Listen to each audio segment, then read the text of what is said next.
Okay, so we have two more watercolor painting lessons, and dang it, 2 minutes late.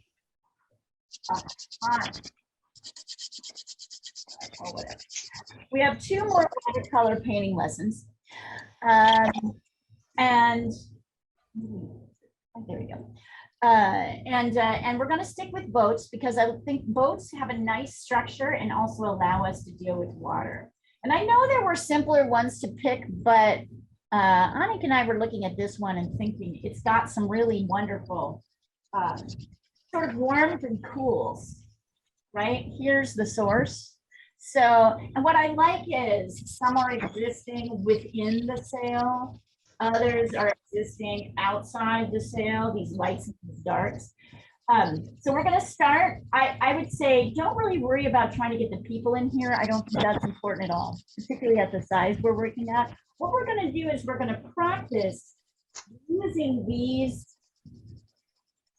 creating these so that we can measure everything. Okay, so let me show you how that works. We'll start with our black and white as always. And so you notice I'm kind of already starting to see kind of where is the center of the composition. I always said like check the exact center. I think it's right here. Kind of about here.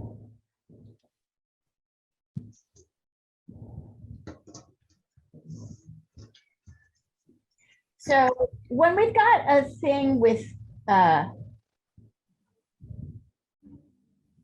second.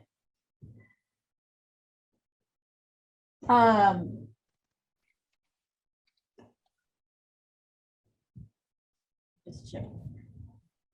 Yeah. So when we've got a multi-subject like this, it's often good to kind of determine the middle of what's the middle of the composition. In this particular case, I mean, meaning like if you were to go to the middle of it, the middle of the paper, like where would that be? So we're not gridding exactly, but I am finding out where that is on the paper. It's here. Out here. And then from there, I'm going to draw, I'm going to kind of, let's see, what's the easiest thing to do? From there, I think we're going to determine the size of this largest sailboat. And I'm going to make that touch random. So here's the top. Usual.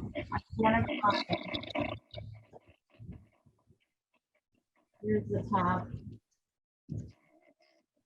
Here's the bottom. So if this is, I'm not doing this. I'm not trying to make them the same size. Right? Oh, hold on. Seems like it's hard for you to see. Sorry, guys. Can you see that? Okay, so here's the center, here's the top, and here's the bottom. I'm defining that kind of randomly. And then I'm using that, this definition. I can see that like if I go down one, okay, I can see I need to go a little bit bigger. I want to kind of follow the composition.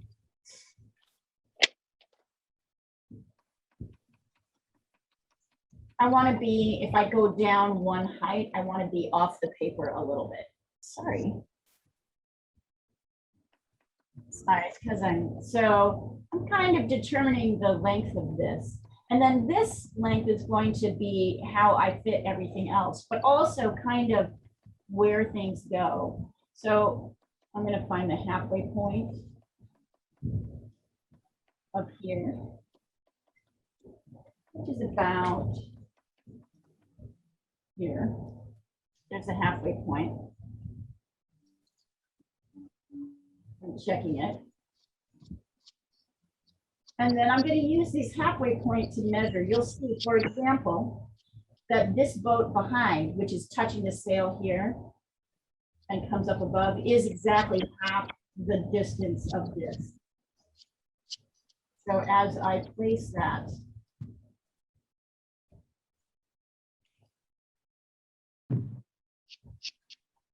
here, I'm going to make sure that this length is this half this length.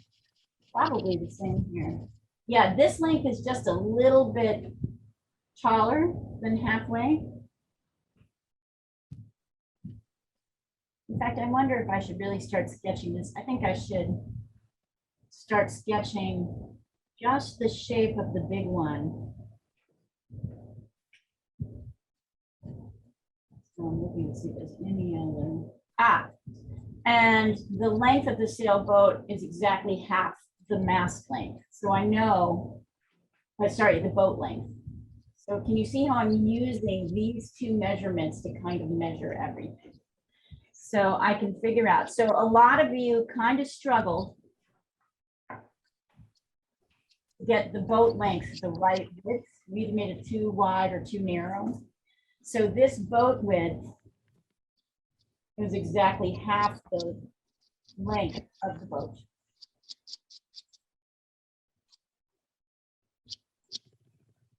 So once I get those things, I can probably start just simply sketch here. And I'll sketch these things out for you.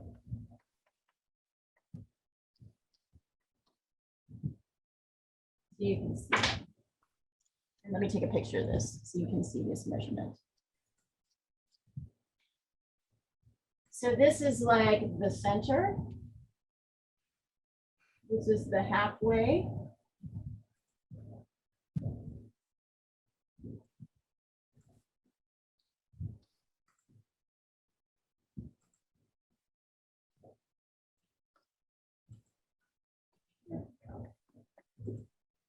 And it doesn't really matter how tall this is, as long as you use it to determine everything else. That makes sense? So when I come in here,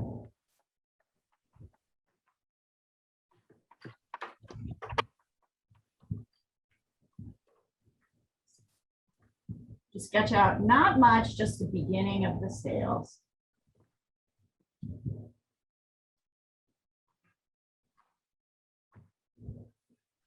Also notice this boat kind of is, the boat itself is kind of tilted down a little bit, slanted.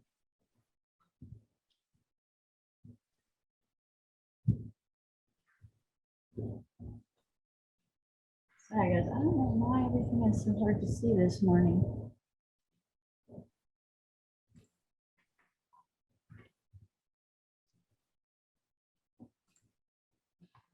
If I want to, I can find the halfway point. Looks like the halfway point is just shy of, let's see, 1, 2, halfway is like,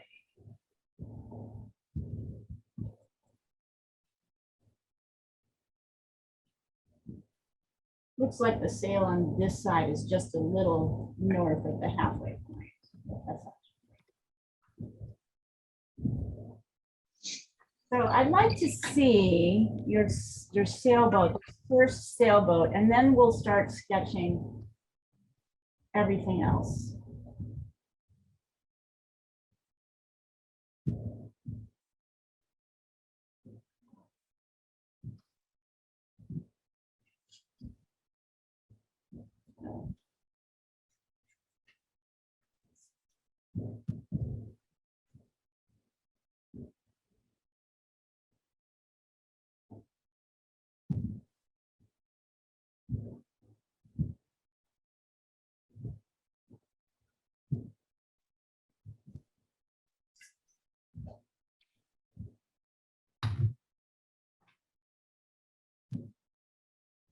Don't worry about inside lines yet.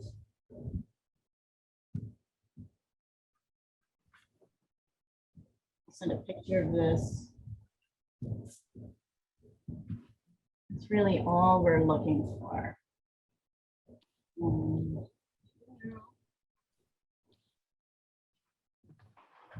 Yep. And here, this point. Yeah. I started finding myself going down the rabbit hole of trying to figure this out. Don't figure the inside lines out, just get the outside shape. And I will check that.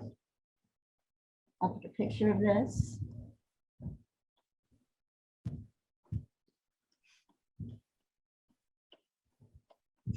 And we may get to a point where if we spend more than like an hour and a half drawing it,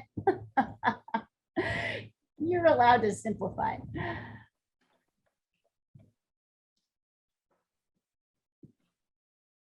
Hi, Rosh. Good to see you.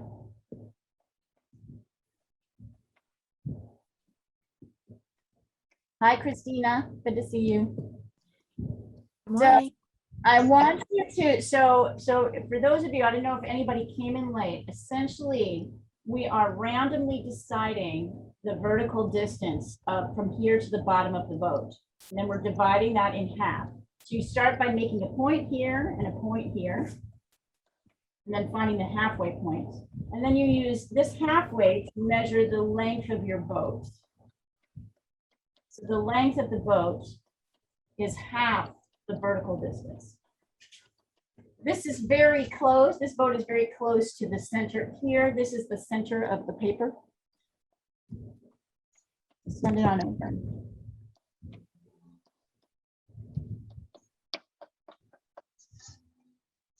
And let me see it. Oh, wait, sorry, I did not send it. Send mine over. Check.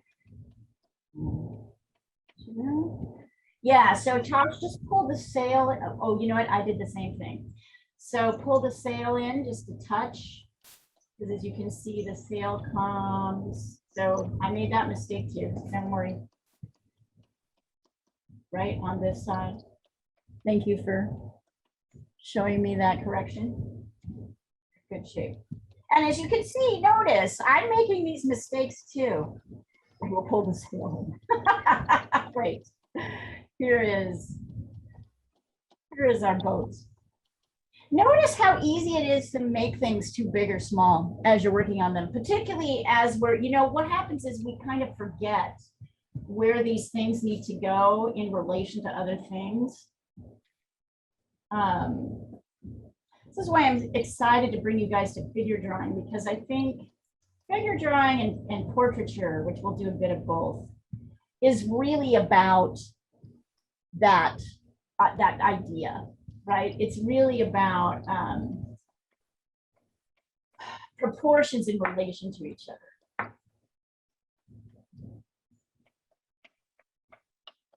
So I'd like to see your first boat before just the outside edges, don't get into the inside stuff, before we move on. And Tosh, if you feel ready, go ahead and start placing your boats right elsewhere. I'll show you guys how to do that in a minute, but you'll be using this measurement, right, to place those. So you'll notice this boat is exactly half the vertical distance of the boat in front. And notice, actually, what I really think is interesting is if you find this halfway point, that's where that boat starts. See how much we can get? How much we can use these measuring points. I know, people don't like to use them, but honestly, if you can get used to using them, it makes your life about 10,000 million times easier. This is how to draw. Your guesses are not how to draw.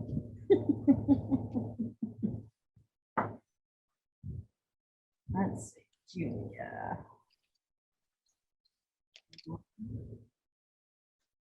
Okay, so Julia, just make sure you have room for these guys here, right? You might want to check and see. It's at least another, you need at least another half length to be able to fit everybody in here. Otherwise, it looks good. Let's see, Nina.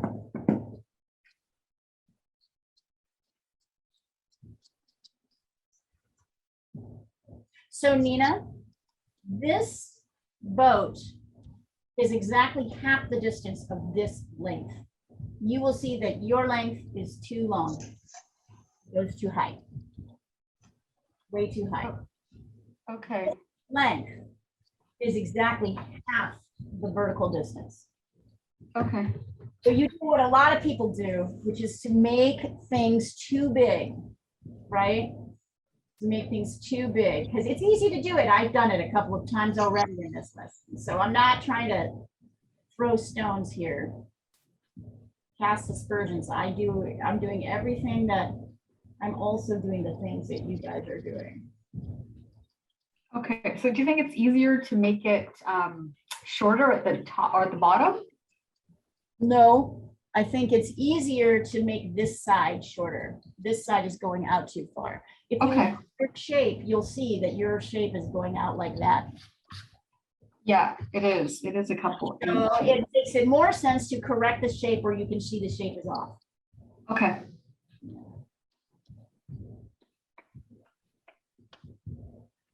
So you can see I can place this second boat quite simply because it's attached to this subject. And I can see that if I divide this,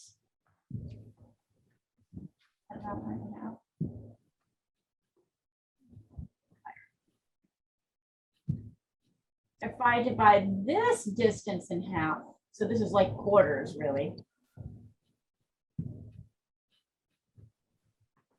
right? That lines up with where this boat starts. So this boat starts here at the halfway point, and then it goes up one half of the vertical distance of the first boat. So you see how we are using everything that we've established in the vertical distance. Okay.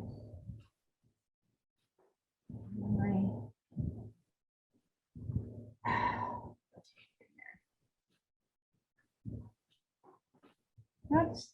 Sorry, Anik, I have to rotate yours for some reason. It's not showing up. No, it's making pictures weirdly recently. So that's fault of my mobile. Okay, this looks pretty good. Yep. So now remember, this one is half the size, literally half the size of the vertical distance. And it starts at the quarter point of the vertical distance. And if you can also kind of mark in the shadows here, right? There's a shadow on the water. Oh, why are you doing that? So I'm talking to my computer, not to you guys. Why is my computer looking so fuzzy? What's happening here?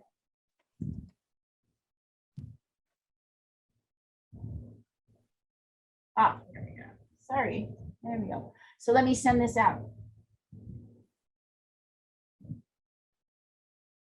As well. Oh, this is such a good drawing exercise. I'm so pleased. So, I'm going to stick with the sails that are kind of close to where I am. I can see that this sail starts at the halfway point, right here, right, and comes up to lower than here. So it comes up to about here. So what I'm doing a lot is using this boat also to line up things. Yeah.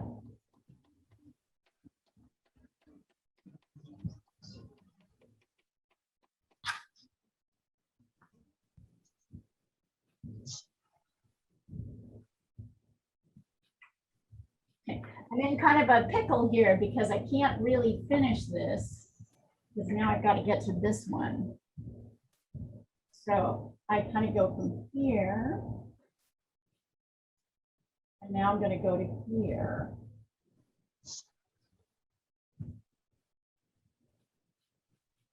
So once again, let's check this one. So notice that this sailboat is 3/4 of the height of this sailboat. See that? You can see where I'm at here. This is the halfway point. This is the quarter point. So if I line them up, I line up the vertical distance. I can see that this sailboat is 3/4 of the distance of the height of the biggest one. So you see how I'm at every point I am using.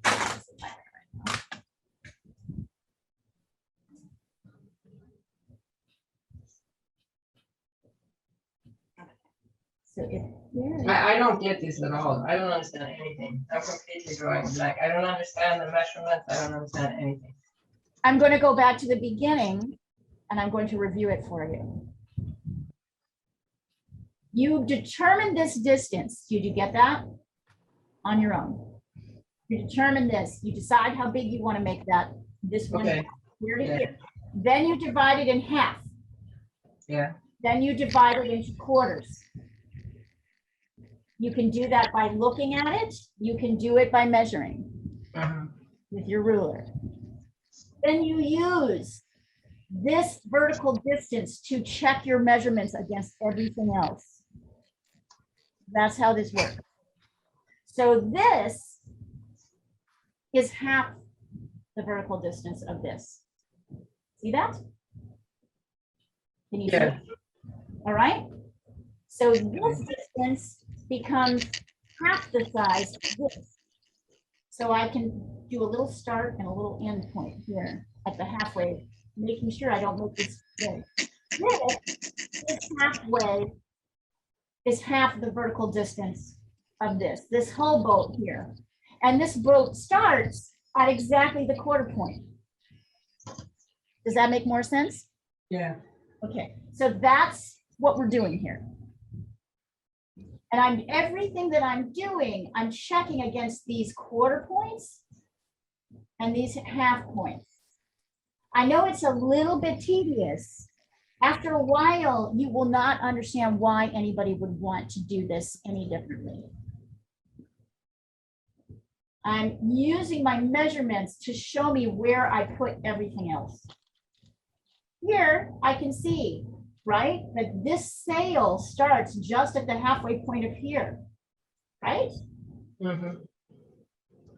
So mark these, 1/2, 1/4, 3/4, if you need to remember them. And then you check all your measurements against these 3/4, 1/2, 1/4 points. Every single thing that you lay down, you try to use these measurements. That's what we're doing. Is that a little bit better? Does that make sense? Yeah. Okay, there you go. I mean, honestly, it's fucking amazing. Excuse my language, but this is, if one can really understand this. So I don't have to keep talking you through this because you might measure slightly differently, but determining this vertical distance is everything, right? It's everything for drawing. Once I've established this is like my root, because everything is in proportion to everything else. So I can check this and see, okay, check that out. That sailboat is 3/4 of the size of this sailboat. And I kind of know where it starts. It starts like kind of this far above the halfway point. So I can just go over here. Here's the start. And then I know that the sailboat ends here. Maybe a touch below. So I have my vertical distance and I can start, it's easier for me to start sketching out. I also know that this sail kind of cuts in between, cuts in front of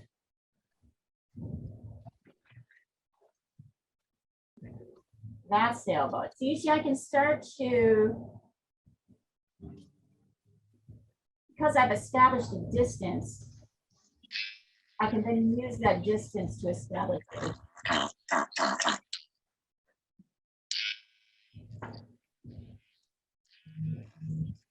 And let's see, I can even do things like, I can check this distance and be like, okay, let's do a little bit less. 1, 2.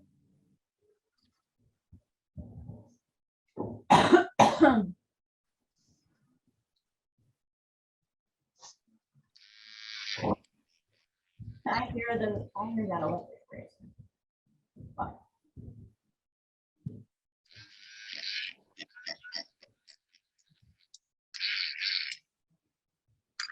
Yeah, I can check this and go, okay, like somewhere here is the distance of this boat. Yep, kind of got it right. Also notice I'm not trying to get the whole boat. I mean, I'm not trying to get the inside lines of the boat. I'm just trying to get the kind of outer shape, because those are the important ones. I can check the distance here. Okay.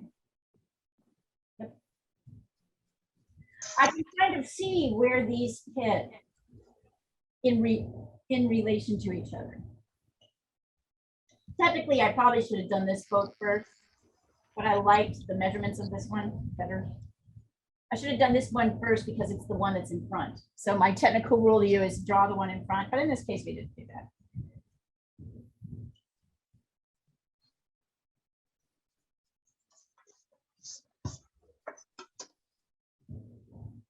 So Rashmi, this mark that you have here is not the halfway point. Okay. Oh, yeah, I guess it is. Bring it down just a touch. Hold on, I'm gonna take a look more. All right. And then this. All right, so something, yeah, something looks off here. Yep, nope. This is not the mark that you have in the center of your mast is not the halfway point. So all your other measurements will be off. So find the actual halfway point of this vertical distance. That's the first thing you have to do. And then you can use these halfway points to measure other things. Okay? Okay.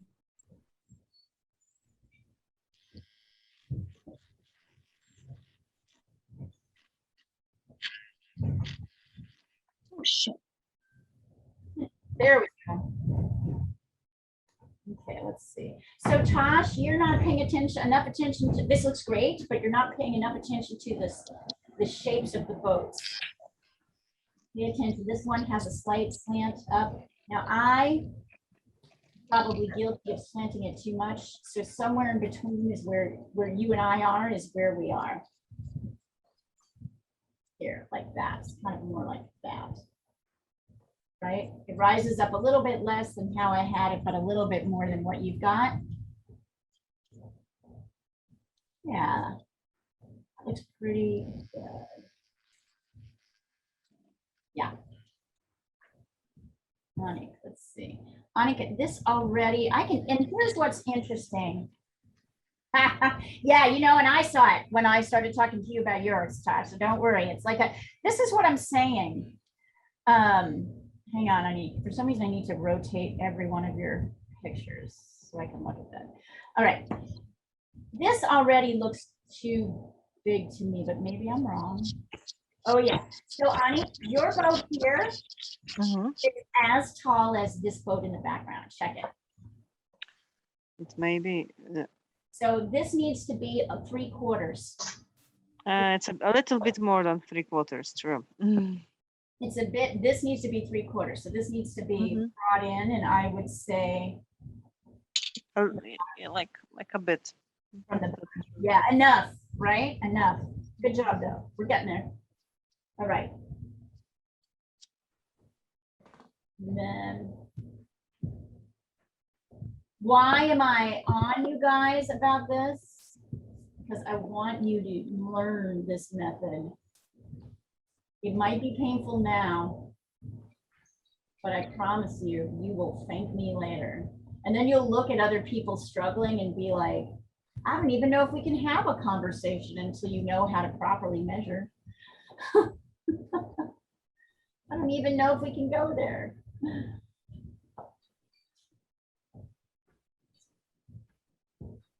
I talk about this a lot. This boat is a little bit more. The mast is halfway, but then it comes up a little bit higher. The sails are halfway here and here. The sails are a little bit higher.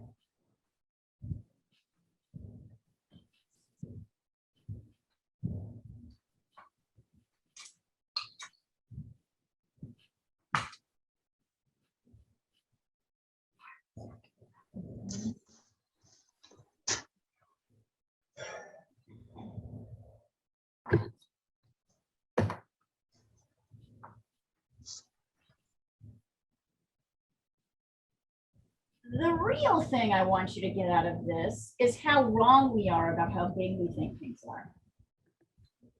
Right? That's the real lesson here.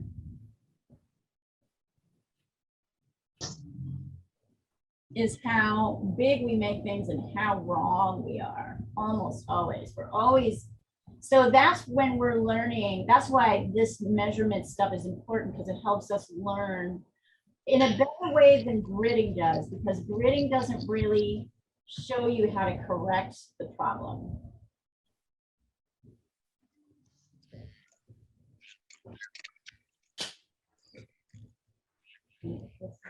Now this one is closer to the highest, but it's not exactly, it still isn't the highest.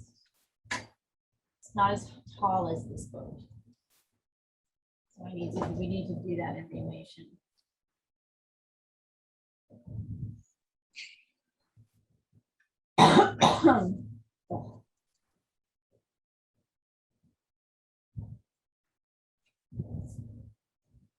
No Sandra today? Or Sandra, are you here and I just haven't seen you come in? No, I haven't seen her. Probably get stuff to do.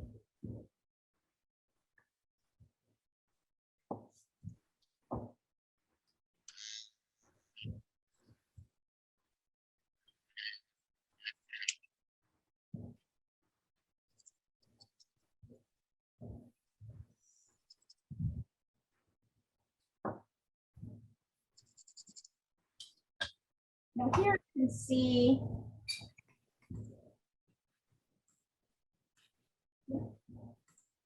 now here I can see that I kind of, you can see I sort of ran out of room. Here's the edge of my paper. That's okay.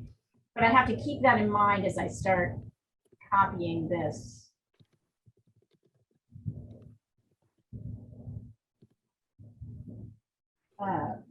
This piece is that I have less water on this side.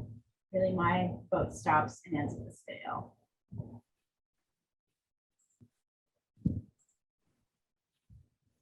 Also, notice that everybody's tendency is to try and put the sail in the halfway point, and that's off. The mast is often not there. It's often either to the left or to the right. So pay attention to that as well. Also, I haven't seen Anya in a while. I guess everybody's just on vacation. Also, Ani, what's happening with your bureau? Don't get me started. Okay. No, we are just basically had we are hiring a lot. That's why also most probably Anya, Linda, and some other people are on a late shifts on today, and because of the fact that newbies cannot be alone on a late shift. Got it. Actually, what I was thinking about more was the order, what the brothers or whatever the name is, that horrible president of yours, what he's done in terms of the legality of your office. I mean, our office is for now fine. It's about broadcasters in Poland. So not really our operations, but no, if you mean the company that Discovery owns in Poland. Yes. This is basically the law against broadcasters. Yes. And especially about this, it's against this particular one broadcaster that owns the news channel in Poland, and our wonderful, inverted commas here. Got it. I mean, besides that we are recording, so basically he doesn't like it, and everyone knows that. Got it. So So that's everything. but it doesn't really affect you all as much as No, at least for now, and not in this form that they are doing. This shouldn't. And we will see where we're gonna go with that, because the reaction from Biden administration was as it should be, and as it is in every single situation like that. So we'll see. trying to pretend not to get involved, or right, I can totally imagine.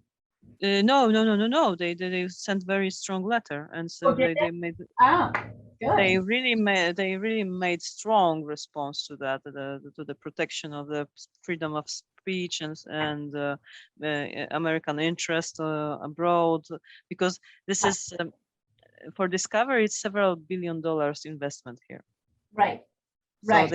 they have something to defend. But we'll see. We'll see where we go.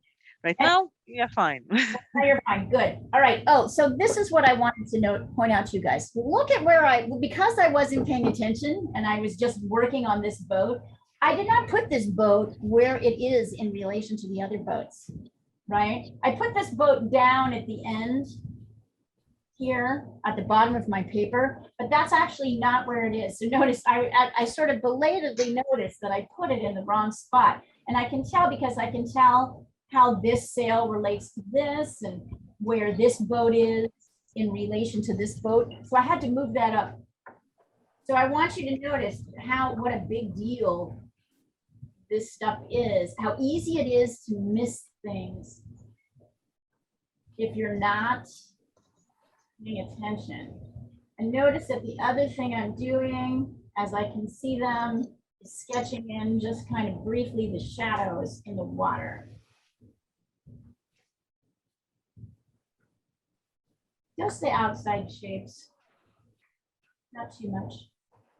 And then this last guy is half the size of this vertical distance.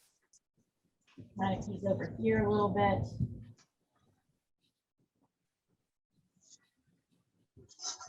I can see these a little bit apart. I wonder if this is like a sailboat race or something. It starts out here. So here's my bottom. My top is halfway. Yep.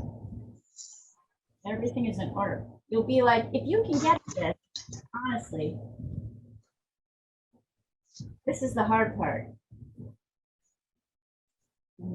I also noticing that every one of these sailboats, the boat is half the width, half the vertical distance. The width of the boat is half the vertical distance of the sails. So that seems to be true in every case. So you're all going to want to make it too big. Just be aware of that.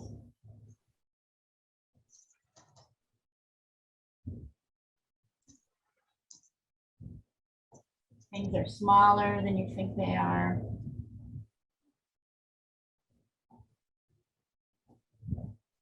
All right, so I'm gonna, at this point, I'm gonna take a picture of this. We just may spend all of our time drawing, which is okay.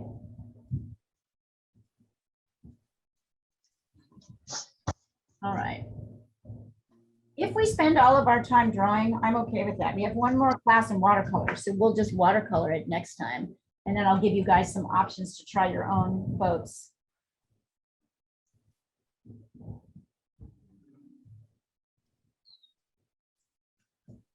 Right, so you can see I've slowly kind of sketched in just the shadows, not too deeply.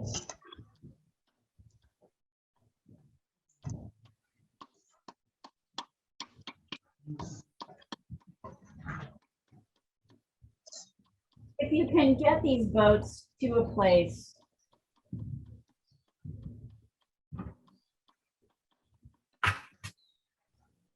where you can start sketching in the lights and darks of the sails, go for it. But I suspect we're going to be spending a lot of time placing these things here. If we spend all of our time placing these things here, I am super happy. Job has been done and we'll just finish up next week. Okay.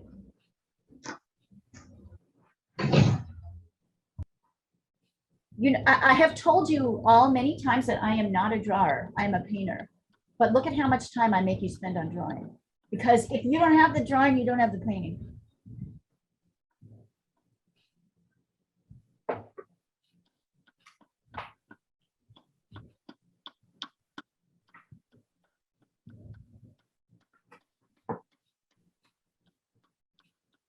counts it as a, if I have to do it, you have to do it. But also, you'll find that the thinking that we engage in drawing really helps in painting because it totally translates it. That's what I had to learn, basically. What I was doing kind of naturally in painting, had to learn how to do that in drawing. I had to see where those, like, to keep my interest in it, I had to see why, where those things were the same. Okay, let's see a light here.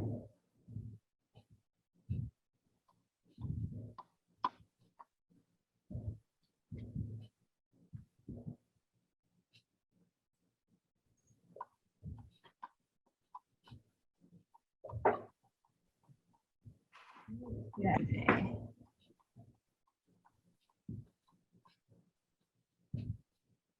If you think I won't check everyone, I'm going to check everyone. That looks good, Tosh. Good. You know, so there's these slants, but not quite as, I did the same thing that you did down here. So I just want you to notice, Tosh, that every mistake that you're making, I totally made. So I slanted it a little bit too much down here. This is more straight. I see that. Question for you. Yeah. Is the small bow on the right too far up? Like it feels really far away from the big Yeah, bow. it is too far up. It should be lined up with about this part of the sail. Okay. Yeah. But so did I get the size wrong? Is it too small? The size seems, I think this is half the distance. The size looks okay. It's just the location. Okay, thank you. Move it down. Good job. And then if you're there, Tosh, then you can start getting these, right, light and dark parts of the sails. So we can start sketching.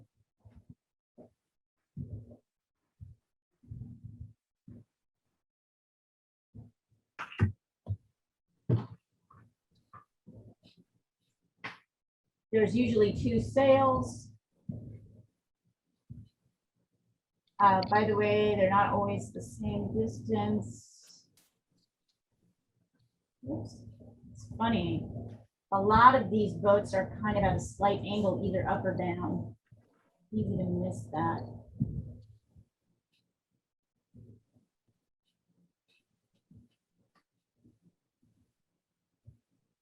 I don't care like how much detail you get on the boats, as long as you just get the lights and the darks.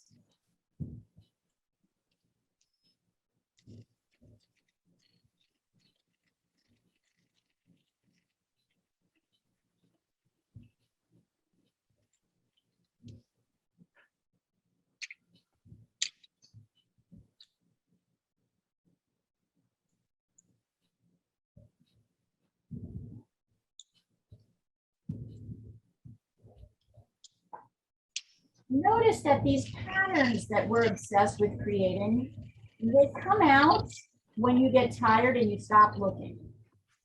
So I was a little bit tired down here, I guess, right? So I just kind of automatically put this bow down here without really thinking about, is that what's happening? Leah, can you please see mine as well, please? Sure. I had reshared. Oh, okay. Hold on, sorry, I see a bunch of yours. No, where's yours, Josh? I don't see it. Oh, I see. Just got Sandra's message here. Okay. Yep. Yep, that looks good. That looks good. You're on the way. Yeah. Thanks. Kind of think I'm painting this. You're painting this? Okay. Yeah. Let's see. I think I will. Okay, Tosh, I'm looking at yours. Sorry, Julia, I'm looking at yours right now. Good, I'm glad everybody did not make that. So just a couple of things, Julia. This mostly looks pretty good. I'm checking, hold on. I really am checking all the measurements, so.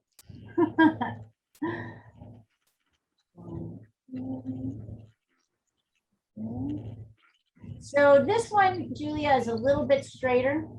I'm pointing here. This one looks pretty good. This one actually comes down. This boat is actually coming down a little bit.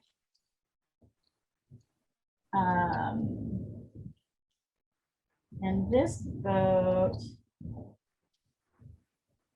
everything else looks pretty good.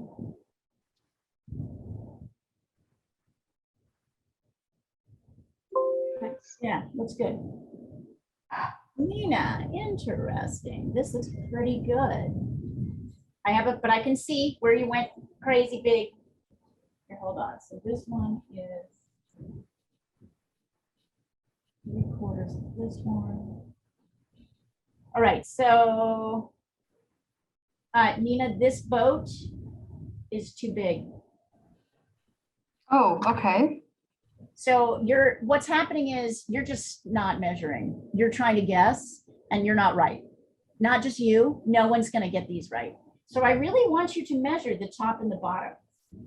I actually did, but I think maybe I need a ruler. Yeah. Try measuring again. This is 3/4 of this.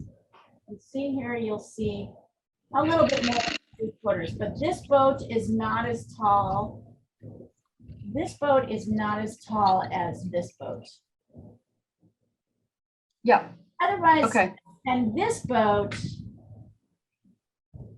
you have this boat going like straight, but it's actually going a little bit down. Oh, okay. Yeah, I see that. This angle, look at the negative space between these two sails. So here's where it's easy to kind of get off the rails. Pay attention to negative space. That's the space that has to be between these two. If you don't have, Okay. but it looks, you're getting there. And so for those of you who can, you'll see, now I'm starting to sketch in the inner sails, the dark parts.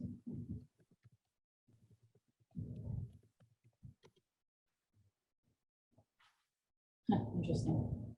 1, 2, all right, so.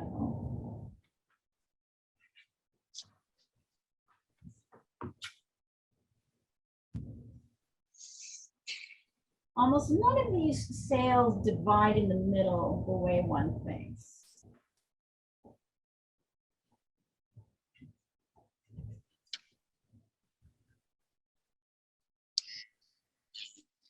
It looks like we will be able to get there. Okay, and once again, just to make it really clear, I'm going to take us to the painting of this. You do not have to get there. I'd rather you work on your drawing than to try and half-ass the, I'd rather you have a better drawing and finish this with the video than have a half-ass drawing. So even though I'm going to show you guys how to paint this, don't feel like you have to do it. You have the video to return to it and review.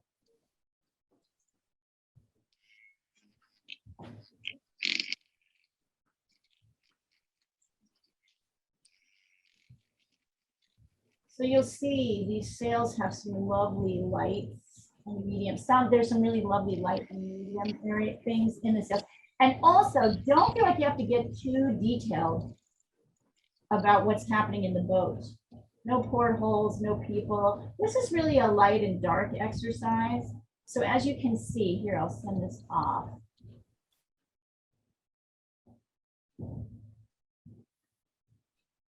And then if you want to, you can even get the kind of light and dark shapes of the water. Here, I'll take that out in just a second. Oh yeah, we're totally good at this. I'm ignoring these two masks here and this stuff in the center. I don't think that's a good composition. You can see here, I'm kind of outlining the light, the light and dark parts of the water, these sort of light and dark streaks. which is one of the other things that's really awesome about this photo. Whoops, all right. I think that's it.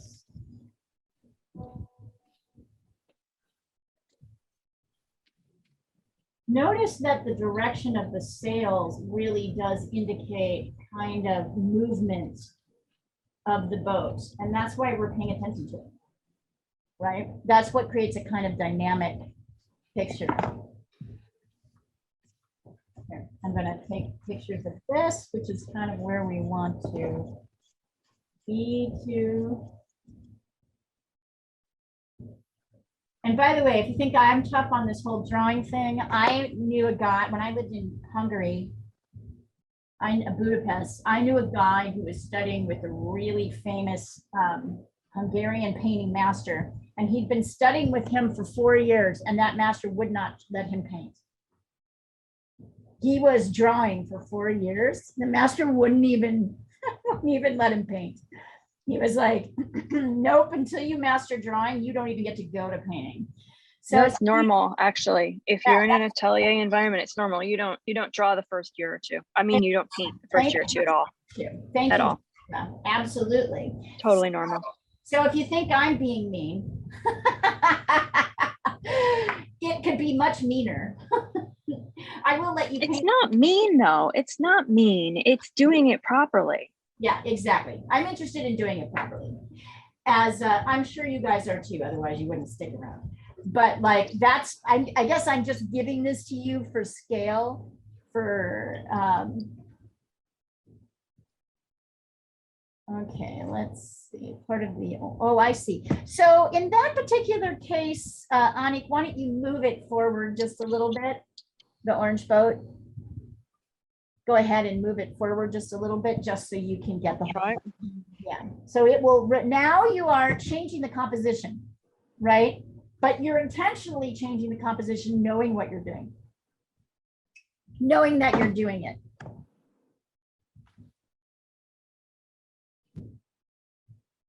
Ha, Diana's having fun, getting her boats in. That's it. So notice what Diana did is tone her a canvas blue. And now, and then she's using orange to kind of start to pop out the shapes of the boats. She's also using orange and white and dark very effectively. This is a good study, right? Because this is dark and this is kind of a orange, but sort of rich dark. The whites is where she's putting, where she's planning on putting the brights later. Let's see. Yeah, the shape needs to be adjusted, but A little bit, but I like the dark light study, and I wanted to explain to people what you were doing. What was the thought process behind that? thank you. Yes. Well, often you're knowing, you're already doing that. These guys don't know to do that, right? So it's good for me to help you.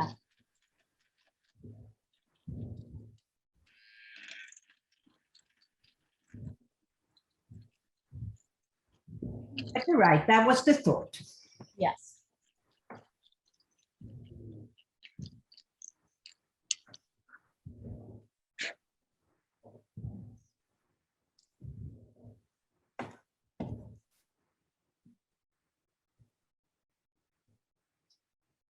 I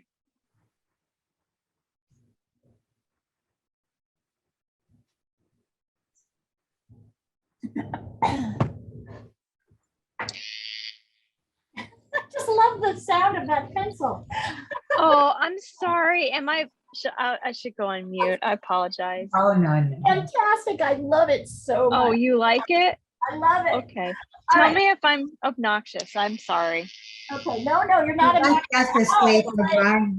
We used to that. Listen, I'm in love with this new tool. So Love you. every time I hear it, I'm like kind of obsessed. I don't know about you guys. I get like kind of obsessed.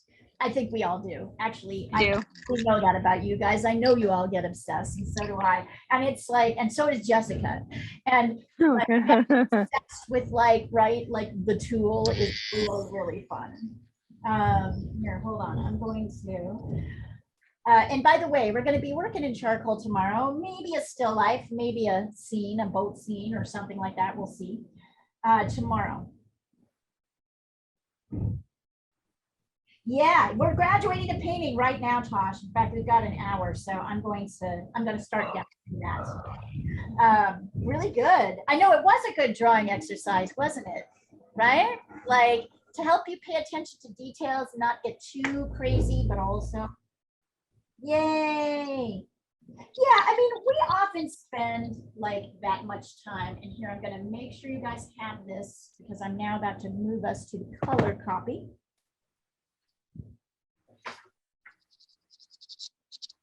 So we can admire this color copy. Here, hold on, where's my, here we are.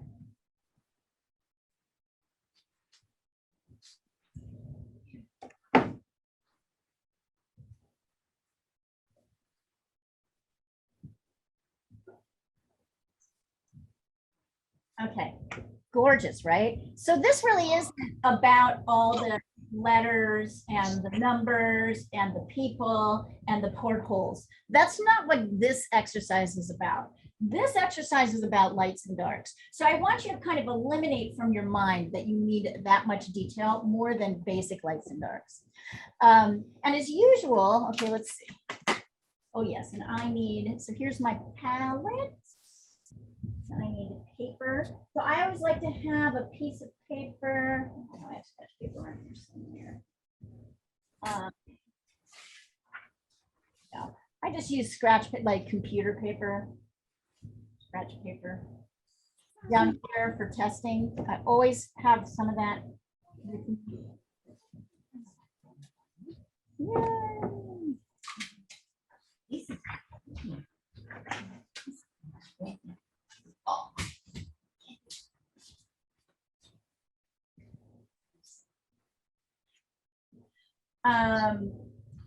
My blanket, here we go.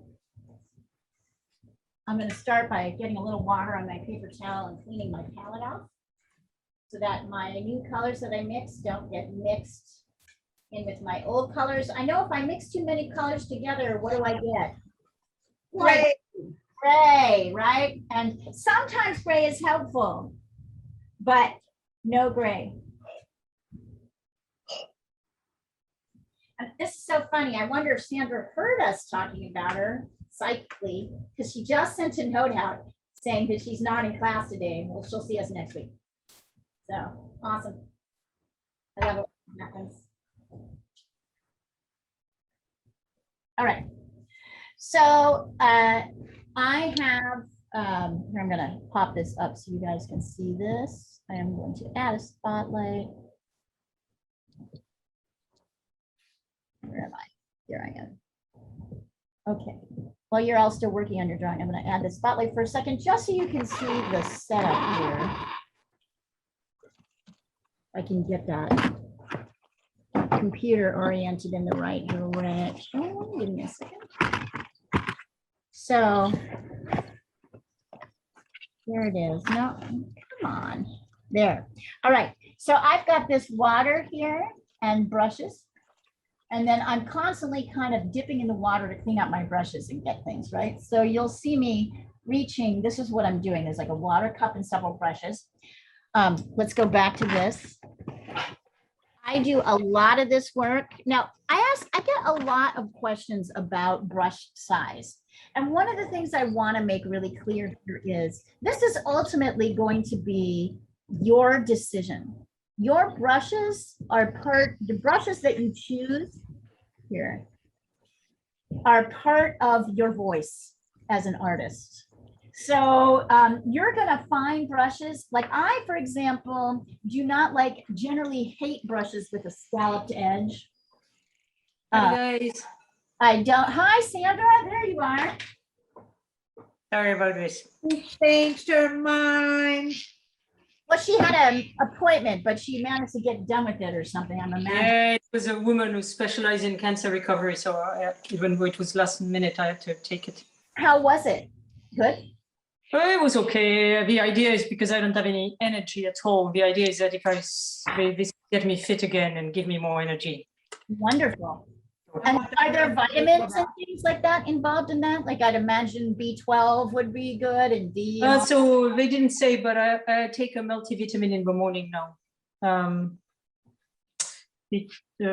Yeah, so I don't know. I mean, Right. presumably, but the problem is I think I'm not moving enough, and I'm not moving enough because I have no energy, but I have no energy because I'm not moving enough. So Right, I got you. You're not right. It's fall like asleep in the middle of my shift. So this is supposed to help with that. awesome. So any thoughts, you guys, on the blues that are here? Any thoughts on which blue do you think this is? Anybody have guesses on this blue? Anybody have a thought on that? What is that? What do you think that blue is? Does it look like, I mean, we can test it to see. Here's our old traditional favorite, ultramarine. Which blue are you looking for, in the sails or in this? In this P and the sails, I mean, there seems to be one blue. Yeah, that would be Pathalo. Yes, Pathalo, thank you. Yeah, there seems to be one blue. Look at the difference between. So very often we go to our old friend ultramarine blue, because ultramarine blue is kind of warm. And in fact, I'm running out of it, so I need to get a little bit more. Ultramarine. Great. I use so much ultramarine. Look at the size of my ultramarine tube. I mean, it's just massive. So regardless of whether these sails have shadows or not, I think that this is but this phthalo is a much, here, let me show you the ultramarine next to the phthalo, a fresh ultramarine that hasn't been sort of mixed. So there you go. This is a better representation. They're both pretty, don't get me wrong. This is ultramarine blue. And it's a warm blue, meaning it has a little bit more red in it. And this is phthalo, or phthalo-simi-simine, blah, blah, blah, blah, phthalo blue. We kind of pronounce it like TH, phthalo. I mean, you can say phthalo, but often phthalo is how people sort of shorthand it. So that ultramarine blue is warm and has more red. And phthalo is cool and has more green.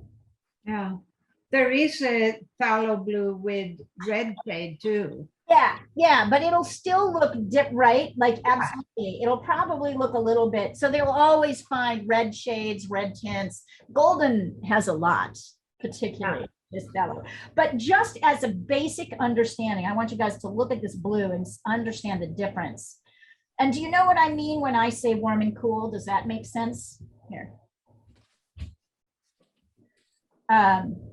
Does that make sense to you? Warm and cool. So a warm color has a more earthy tone. And a cool color has a like, gosh, I don't know, a more sort of jewelry tone. I guess it's got more blues and the warm has got more reds, right? Yep, exactly. So you can see the difference. And when you're looking to figure out which blue to use, to me, this seems very apparent that this is a kind of greeny blue. You might at some points add a little bit of phthalo in, ultramarine in, but this is mostly a phthalo exercise.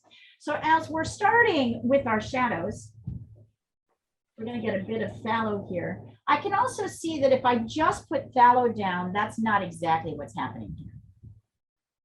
Phthalo, because all of these, everything that's not bright and brightly lit is right, like here, is in shadow. So that means it needs a touch of the complement. So what would be a complement to phthalo? Any ideas? Orange? Yeah, you could do orange, or what is a color that's represented by orange? Sienna. We could try burnt sienna, right? Good, we could try burnt sienna. So I'm going to show you these two colors separately. Get a little bit. So here's burnt sienna.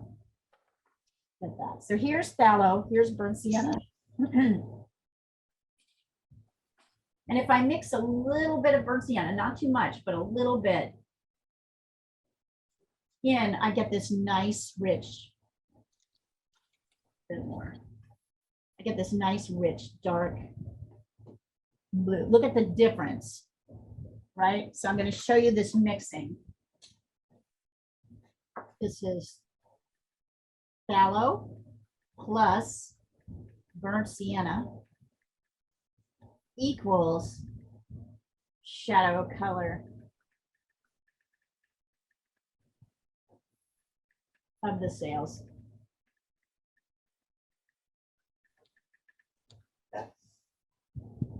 Now, if you want to get really detailed about it, if we go within each sail, you'll see that some areas are a little bit lighter and some are darker. You can. Yeah, can you please send us a drawing, a picture of this final drawing of yours, please? I thought I did. I can't find it. I think I did, but hold on. Let me go up. Here it is. Oh, maybe not. You're right. Rashmi, you're always right. Always right. I should just not even argue with you and just do it. All right. Curious to see what happens when I touch it. Blue to that mix. Yeah, it's a little too in the blue side. So I'm going to take a bit of phthalo. So now I'm going to work the darkest areas. So the thing with watercolor is, right, that we need to preserve our lights. So I'm going to go to the darkest, shadiest areas that are mostly in these blues. And notice I'm kind of mixing a batch of color here.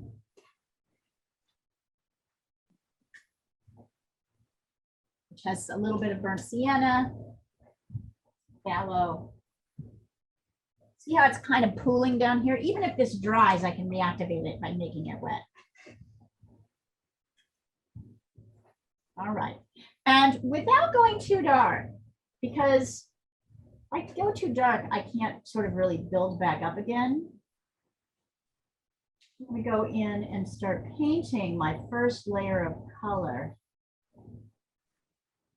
It's kind of blue with a touch of burnt sienna in it. Going to turn off the sound. Poppy's playing. My doggy is in the house. And you can see I can do this with the shadow too. Now it's not as dark as it should be because as we know, we want to layer our darks in so that we don't go too dark. But I am going to the darkest parts of the painting. Sorry, of the image. Notice because I am working sort of diagonally, I'm getting these pools of water, sort of watery paint. And so I'm using my blankie to pull them off so I don't have drips that I can't really control. So don't worry about this not being dark enough yet. You see how I'm kind of just stretching, I'm sort of sketching, I'm kind of using this horizontal stroke to create my sort of feeling in the water, and then I'm doing a harder line here.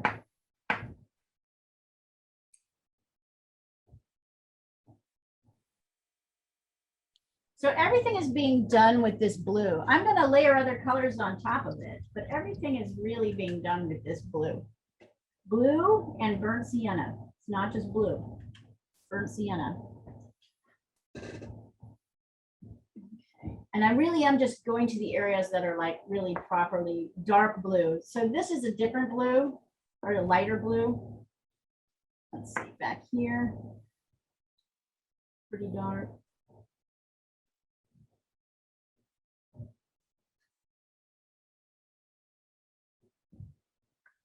Here is dark.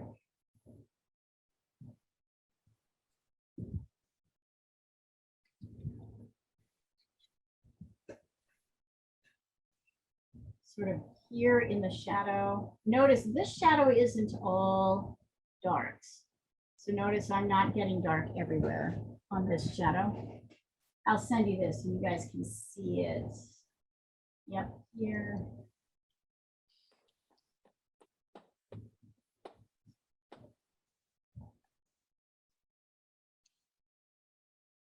Oh, Leah, What?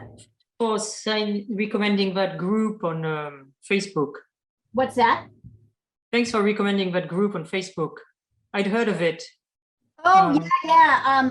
I forget what it was. I often It's photo reference. no, I know what the group is. I forget what it was that made me think you want to see it, but But it's got a, there's a lot of great. Yes, this is a free photo reference group. It's wonderful. They've got great animal shots yes, exactly. and you don't have to credit. They don't require that you credit, which Unsplash does. So it's kind of a nice. Oh, really? Unsplash requires it? Oh, yeah. Yeah. Every time I use an Unsplash video, I make sure to put the name of the photographer and that I got it from Unsplash. I don't want to get in trouble. Oh, I guess you have to be more careful. I do. hey, send me.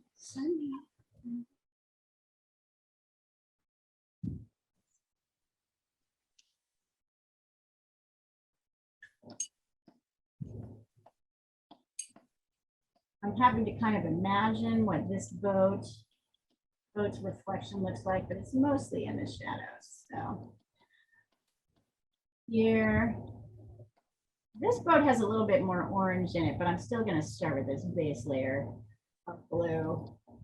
So you see, I'm not going everywhere with the blue. I'm going to the places where it's kind of darkest.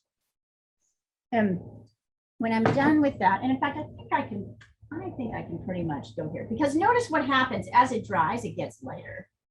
So I'm actually even going to go into the shadowy parts of the sails. I know I can layer lighter colors in. So notice I am not going back to replenish my brush with water. I'm just, as my brush kind of fades out,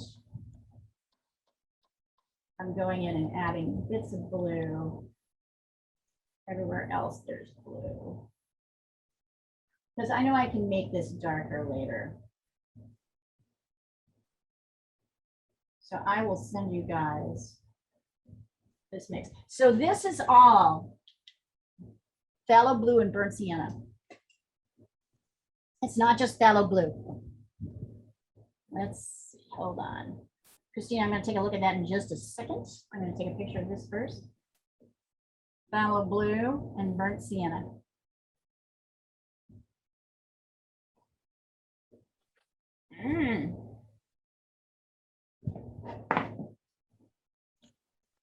I'm afraid I did grid a little bit. Well, essentially, I'm showing you how to grid. Okay, so the only thing is this boat is a little tall, so you want to pull it down just a little bit. Okay. And a couple of your slant, this slant looks good. This actually looks good. Good job, actually. This is the only one that looks really off to me. This Agreed. is way more straight than you think it is. It's just, and the only reason I say this is, notice it's kind of more slanted on the top and more straight on the bottom. Yeah, you're right. Great. But very good. Excellent job. Considering you just started last week, you're really picking up I appreciate the work you put into this drawing. I can see it. I can see it. All right, I'm gonna go check on my little man. He's been outside. Hold on. I'll be right back. Been out for an hour watching squirrels.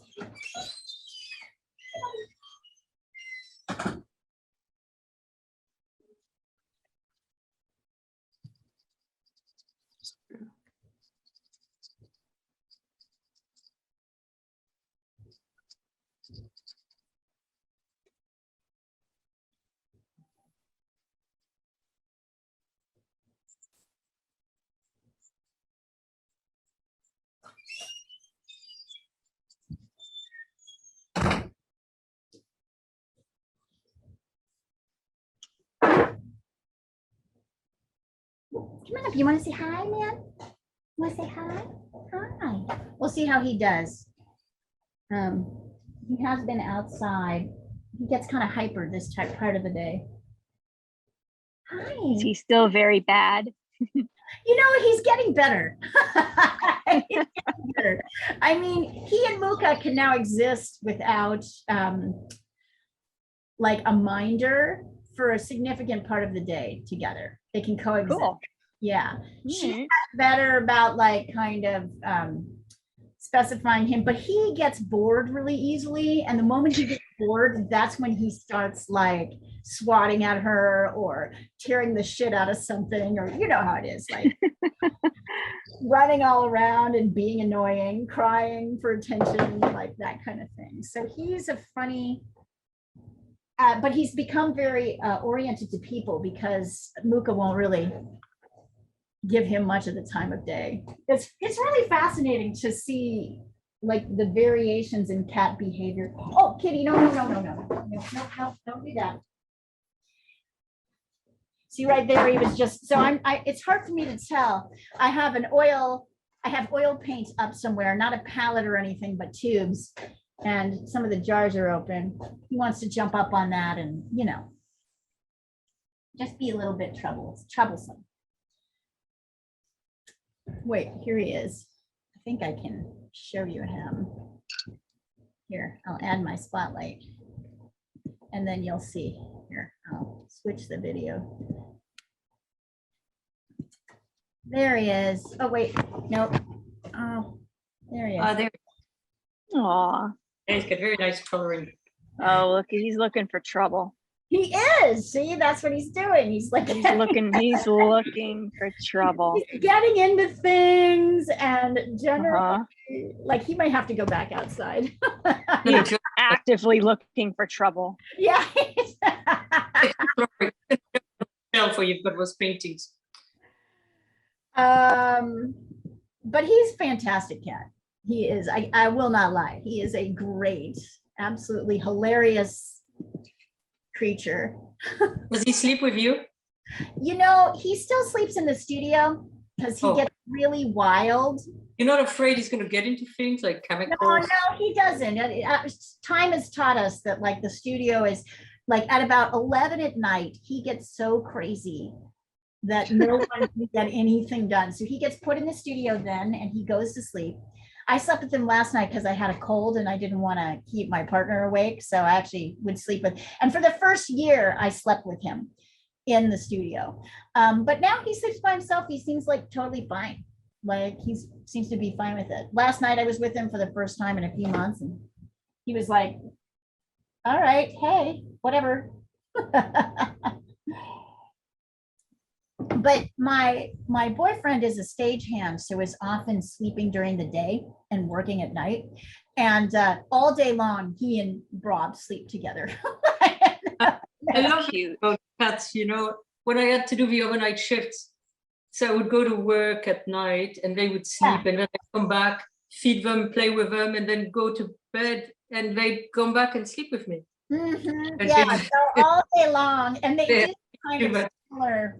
They do a kind of similar stretch, like I'll look over and they'll both be laying with their arms and legs akimbo, like, you know.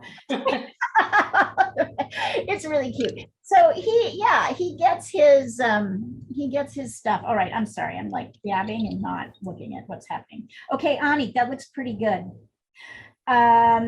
Let's start, and Rashmi, that looks, oh, and Tosh, that looks good. Yeah, that looks good. Rashmi, excellent. You got it, baby. Great drawing. Okay, so for those of you who have finished this, let's see here. Oh, you know, we might as well. You hear him? Listen, you little shithead. Don't do that. Don't. Maybe I can cover it. All right. Yeah, he's a baby. He wants to be played with all the time. All right, so I'm debating over whether there's anywhere else we should put this blue, or if we want to layer this blue on top. For the moment, I'm going to wait on the blues. So we've got these kind of yellows and oranges here. I'd like to go to the yellow first. So I'm not exactly sure which yellow we're going to use. I know I will clean off my yellows because my yellows often get like other colors mixed into them. And I would like to start with kind of a cleaner, less adulterated yellow. It's taking a wet cloth and wet, not paper towel and cleaning those off. So this is a very orangey yellow. I'm going to start with cad yellow medium. Oops, I'm going to make sure my brush is clean. I have green on it. So I'm going to start with cad yellow medium. And notice I'm putting this into a separate I'm putting this into a separate bin. So when I do my mixing, it doesn't mix with my blue mix over here. And I'm going to add a little bit of cad red.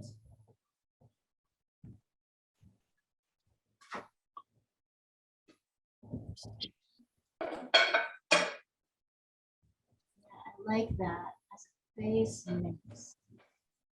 So very lightly, I'm going to run this mix very watery. I'm going to layer this mix into, I'm going to bring it in here because I can layer on top. Hey, all right. I'm so sorry. He's going to stop being bratty. You're such a brat. I'll be right back.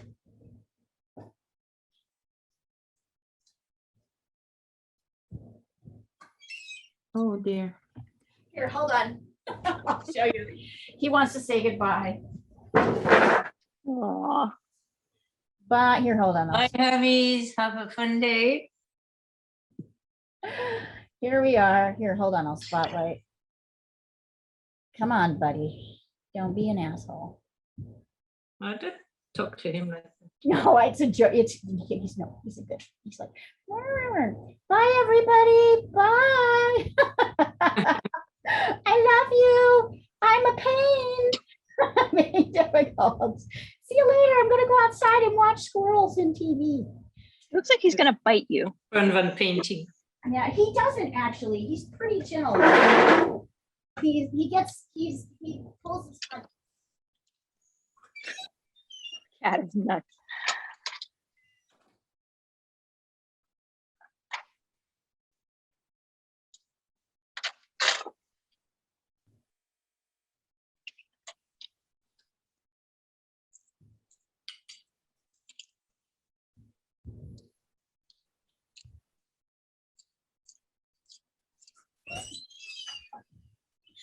All right. So I'm starting with this kind of warm, layer. And notice I'm using a brush. By the way, the control freak in us wants to use a brush that's this size, but that's really not going to help you with this painting. You need a brush. This brush is like about 1/2 inch.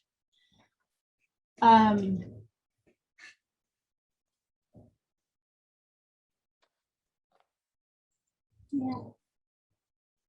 Yellow. Notice I'm only going to the areas that aren't really.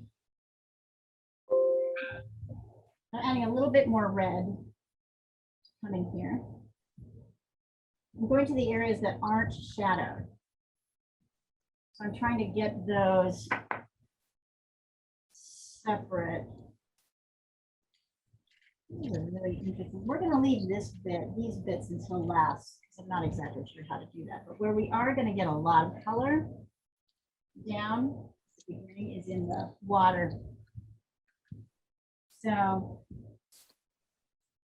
if you want, you could try blending in a little gamboge as well, or yellow ochre. But mostly, this is a yellowy orange exercise. And once again, apply your brush using these kind of wide horizontal strokes.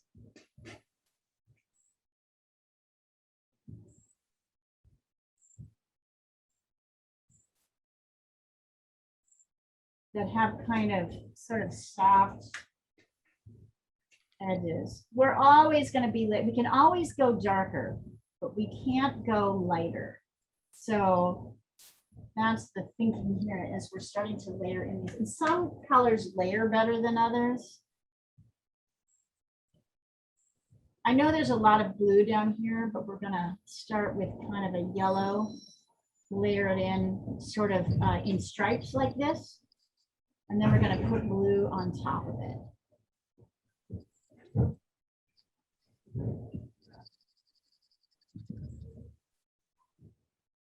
Oh, I'm sorry, here we go. So you'll notice anything that's a little bit oranger has more red in it.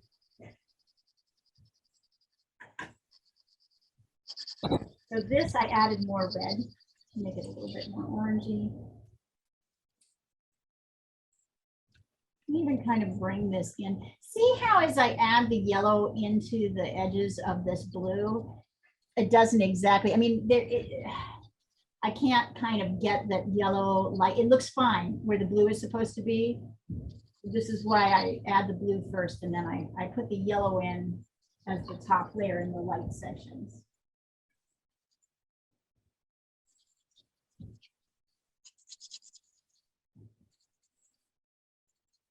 Yeah, I don't have phthalo blue, so what better replacement? What blue do you have? I have cerulean Prussian. Try Prussian. Which one? Rashmi, I used Prussian Prussian. Oh, on one. It's a little bit duller, but it'll do. okay. Definitely not cerulean because it's got too much white in it and your mixes won't be as rich.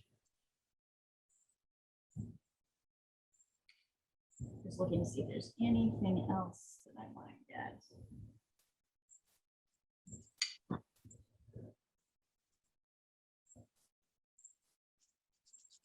You might want to go more orange, more cadmium red oriented here, where it gets shadowier. So I'm just bringing in a little bit more cadmium red into that mix. Yeah, there we go.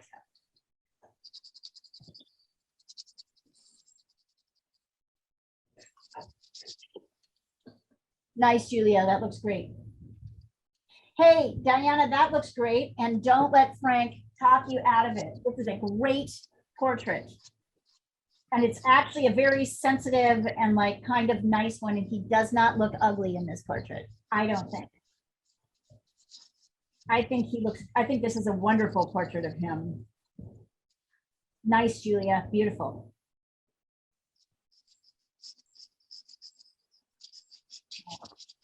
I love this portrait. Love it.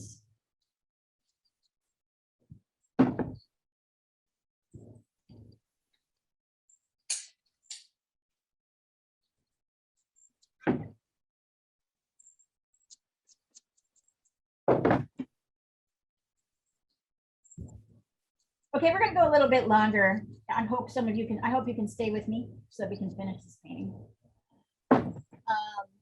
Let's see here. I want to start with basic, I believe basic cerulean out with orange. Sorry, not cerulean, phthalo.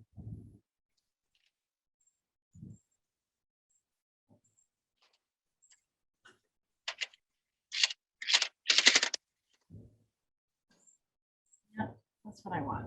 Okay, so for these parts of the sails that I hadn't already painted, I have painted them all. Never mind on that one. Let's start working this sail, which has some interesting sort of aspects going on in it. We have this kind of goldy yellow, yellowy orange aspect here. Actually, let's start by, instead of with the yellow, let's start. See by mixing a little bit of burnt sienna. Make sure your brush is totally clean when you do this, of the last color that you used. Here's that. Brush was not clean of the last color that I used. So here's burnt sienna. And then I'm going to take a teeny touch of ultramarine blue. kind of like a corner. A bit more. I want it to look kind of brownish, but also a little bit muted. So I'm using the rule of complementary colors, which is that if I want a color to look more muted, I mix its complement in. There are 3 basic complementary color patterns. Yeah, that looks pretty good. So this is burnt sienna and a touch of ultramarine blue. That's going to come in here. And a little bit down here. And we're gonna bring that color in here too.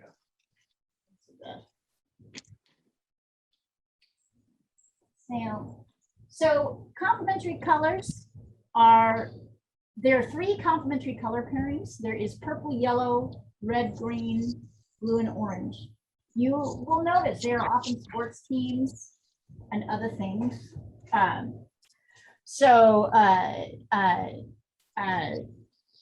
If you want colors to pop, you put complementary colors next to each other. If you want to mix a gray of the other, you put complementary colors, you mix them together.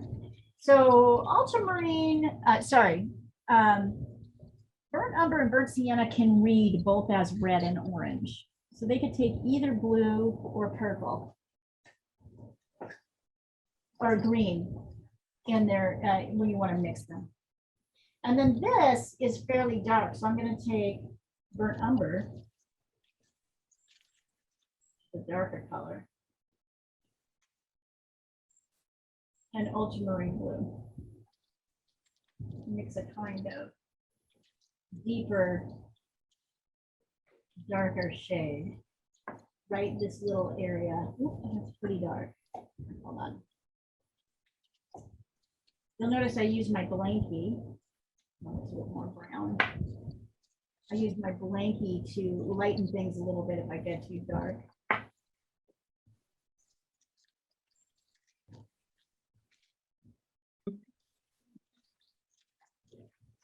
Also going to use that color kind of down here in the lighter parts of the boats that are in shadow. Here.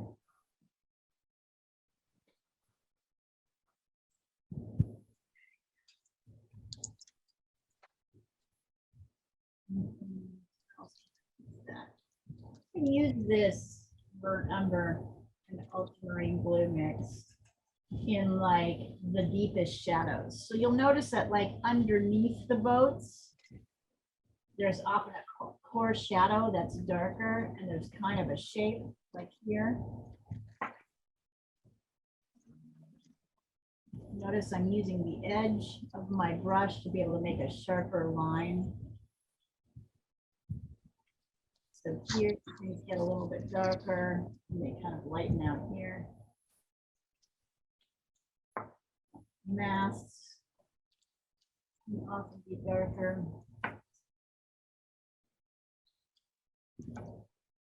Down here. So notice I'm darkening my shadows with a different color mix. Burnt umber, I'll put the color mix over for the darkest of the shadows. There are lights and mediums and darks within the shadows.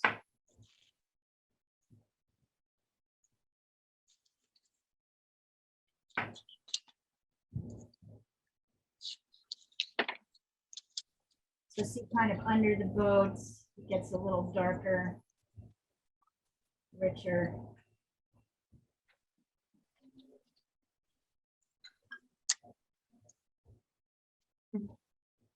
The line is a little bit sharper, harder.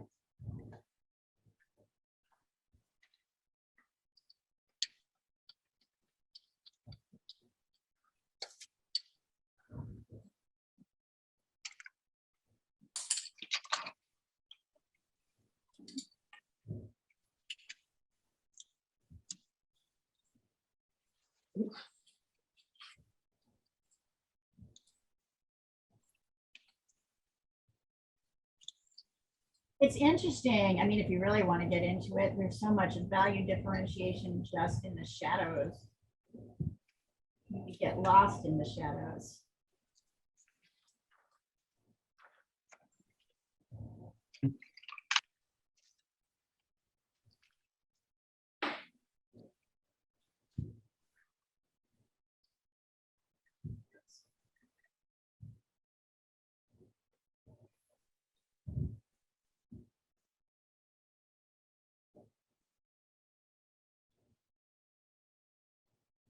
So this is how I'm starting to get a little bit darker. I might have gotten too dark here. Sometimes when you get too dark, you can re-wet it with your brush. You see how I got a little bit lighter?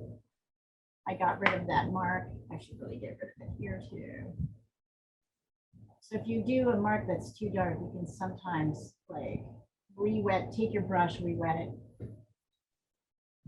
Okay, so this dark mix. Yeah. Bibili lang ako ng gatas. Kasi sinabi ko kay Sinya gagawa ko ng leche plan. Okay, ma'am. Para kay Dennis. Ma'am, okay. Kasi sabi niya, sabi lang ni Dennis gumawa ka ng leche plan. Hindi naman. Is that Tagalog I'm listening to?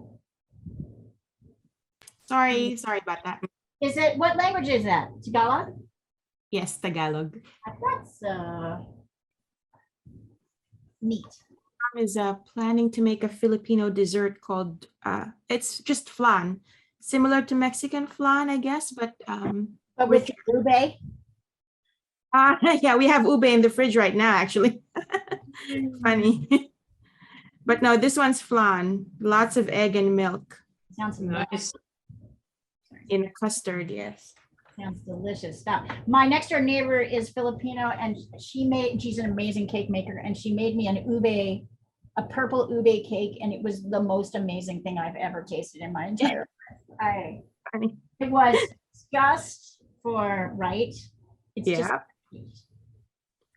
okay. So this is ultramarine blue. Yeah, I have to drop.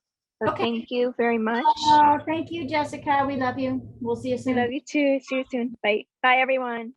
Bye. Here is the mix for the darker shadows that I just added in. Marine blue, burnt umber. Here's the mix for the darker shadows.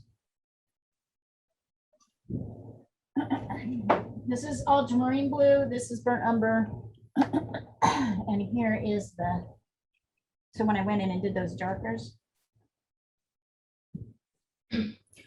What are the yellow mixes? Sorry, Leah, I missed it. Just cadmium yellow. No, that's okay. It's always okay. Just cadmium yellow, medium, and some cad red. That's all.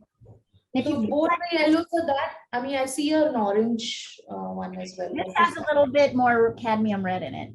Okay, just the proportion. A bit more cadmium red in with the yellow. This is more, this is less cadmium red. Good eye. Nice eye, Rashmi. Good eye, good color eye.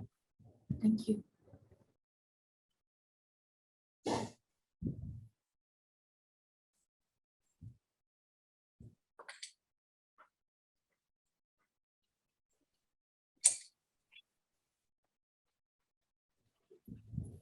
Rashmi, I want to credit you. I know like watercolor isn't your favorite, but I feel like you're working really hard to understand the color mixing and the mediums. And that's super, that is noticed. That is not going unnoticed.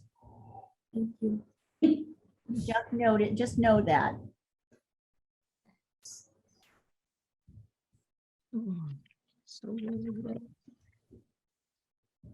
All right, so as you add this, I'm going to wait a minute.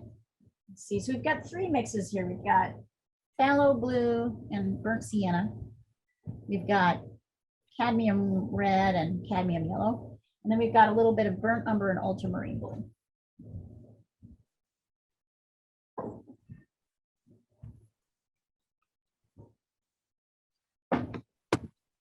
So you see what happens as we start to layer our darks in, we get these nice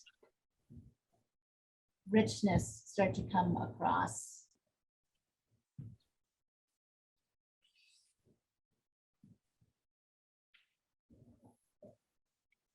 And listen, these lessons are also formulated so that you guys can start to practice color mixing, right?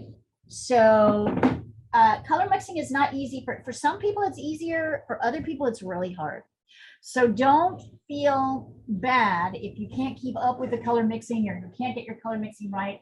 There's a lot of practice that goes into these. These are about giving you a subject that you can at least be kind of incentivized to finish.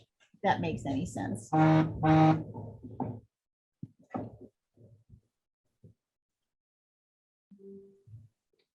Nice, Diana. I mean, now don't take Diana's, we're not going to be able to get the kind of glow that Diana can because she's using acrylic paint. This is not watercolor paint. Look at the difference. It's a Wow. Look at the difference. You can go dark with acrylic and then layer lights on top beautifully because the darks let you light on top. But so we're not going to be able to do that. We can't apply this paint the same way. Oh, and while I'm at it, I'm going to take a little bit of the phthalo. I'm going to mix a little bit of the phthalo mix and the burnt umber mix together to get these darks back here because they're a little bit browner. They've got blue in them, but they're a little bit browner. I'm actually mixing my two dark mixes together to get these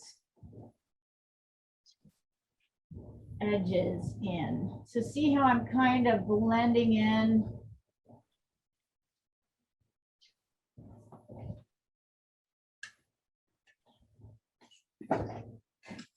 Water here. See how I'm going in between the light areas.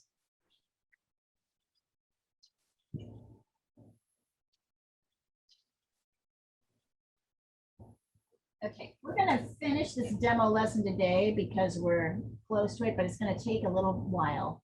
So don't worry. And see, now I can kind of lay this blue mix on top of this orange. And I have a bit of that orangey shadow thing that's going on there.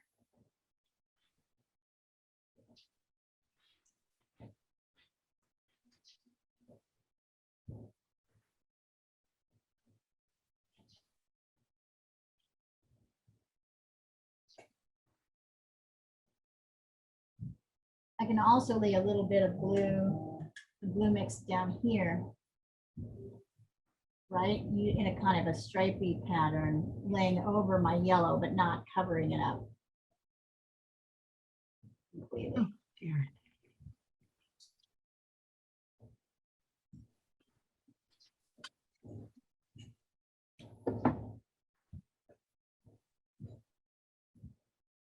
Nice, Ani. Oh, I like that. I like what you're building here. Thank you. I'd say just plunge ahead. I think you know what to do.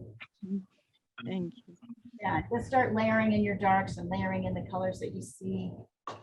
I'm sure this will benefit from gouache. So we've got like, I think cadmium red here and burnt sienna here at our base. Well, maybe a little bit of blue added in there too. So I'm taking cadmium red, burnt sienna, and adding in a touch of ultramarine blue for this dark, which we're starting to build. It's kind of very reddy. And here, it's kind of reddy. And up in here, it's got kind of a reddy color. So once again, not just red. It's got red and a little bit of red, burnt sienna, and a little bit of ultramarine blue.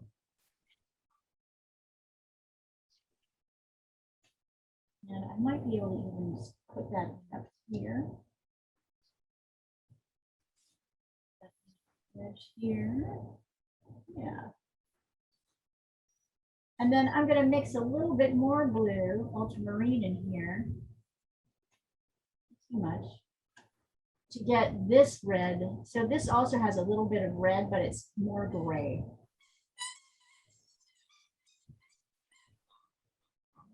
There goes the puppy. There goes the puppy. Puppy, puppy, puppy.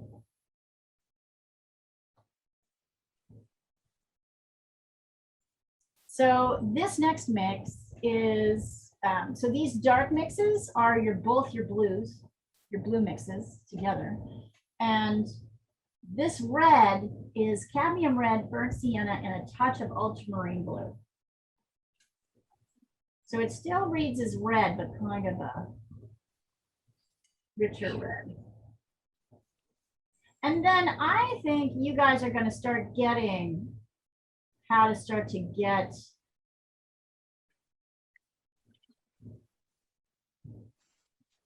these. You'll start to see more of the dark and light shadows.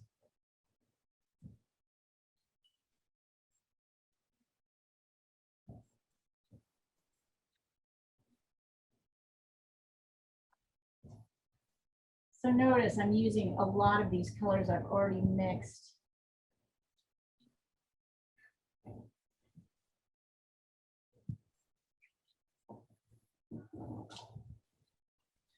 I want my upper layers to look more blue and rich on my shadows. So I'm just going to take straight phthalo and for another layer, go on top here. Straight phthalo. Maybe I want to mix a little bit of ultramarine blue in with my phthalo. You could do that if you wanted. Now I'm not doing so much mixing, so I've already laid this kind of gray layer down. So Sandra, you'll notice we did a kind of a sort of warm, cool grisaille, really, is what that Oh, was. really? Great. Yeah.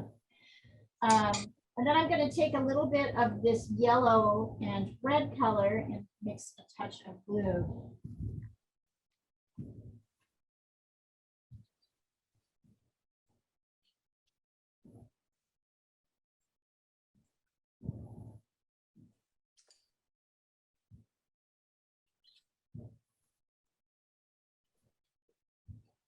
Sorry, and I know here's where the part where I get excited and I start throwing in mixes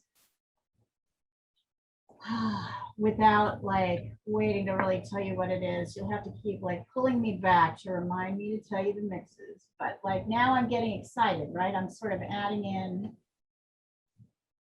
all these blues. I'm kind of holding off on this area here to last. But I'm mixing a little bit of orange, so red and yellow, with ultramarine blue, just a touch, not too much, right? To create some beautiful darks, kind of orangey darks. And now I'm kind of alternating with all these different mixes I have. They can all kind of blend together because oops, for the water, because now we've got kind of our base layers down. So you see, I'm kind of just looking at where things change from one to the other. I can keep getting darker.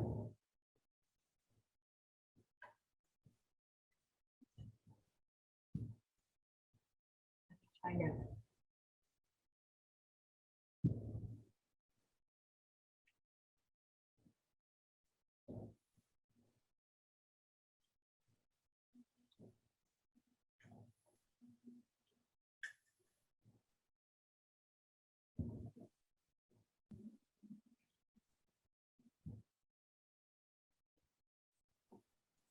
sometimes I'm letting my brush be a little bit drier.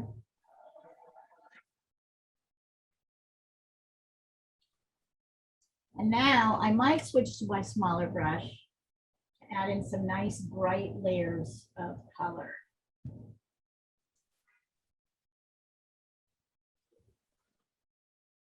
So getting in here with these oranges, not too dark though. Just a little bit too dark there. See how I'm taking my brush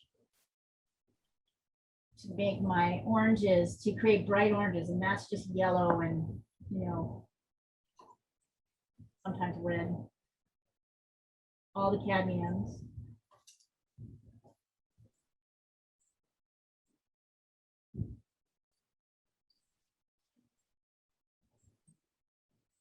I'm going in and darkening with burnt umber and blue. I mean, wherever there are kind of strong dark lines, right? Here.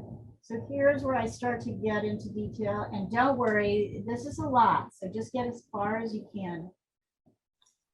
I'm going to add another layer of tallow and burnt sienna here, because this is darker.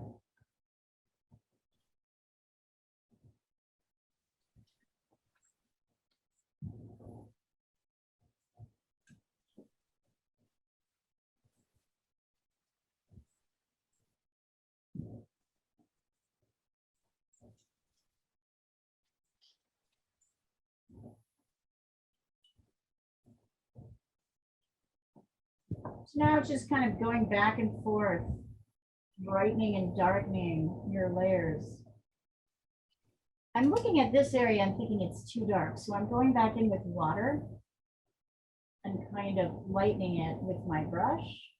Then I'm even going to take my paper towel and scrub it out a little bit. Yeah, there we go. So I have like a gray. So you can do that. You can take your paper towel and kind of scrub in and out as you want. You can use this small brush with your burnt umber and ultramarine blue mixture, your dark mixture, to kind of get dark lines, skinny dark lines, right? Like that.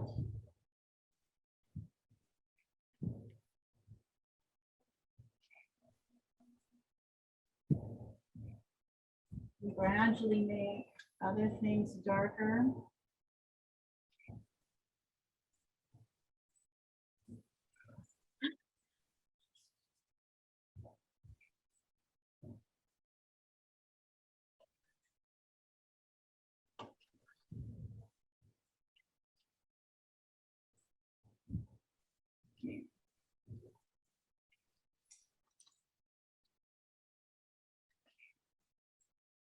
I know this is kind of a complex one. I definitely think I'm making you guys work for this one. So if it doesn't turn out exactly as you wanted to, do not worry. Don't stress about it. Yeah, that was a hard one, all these boats. Plus, I mostly wanted it for the drawing exercise.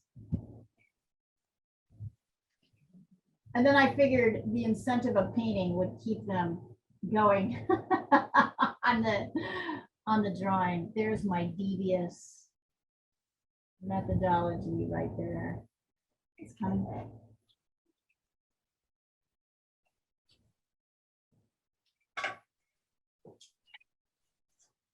All right.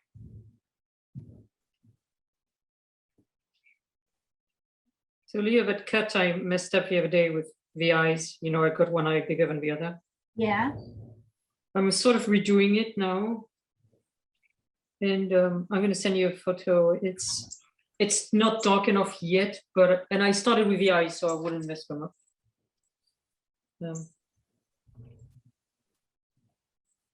Good. How's it going? Well, I was going to send you a picture now. Right. Don't know. I think it doesn't. It's not dark enough yet, so it looks a bit weird. But let's see. I can handle weird. Okay, it is coming.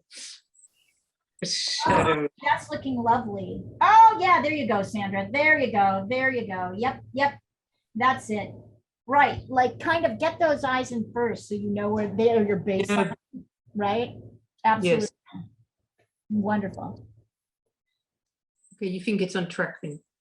It's on track. Absolutely. Thank you. I can tell immediately. I'm very good at judging a painting in the awkward stage, right? I know whether it's on the right way or not, and that looks great. Oh, good. Thank you. Mm-hmm.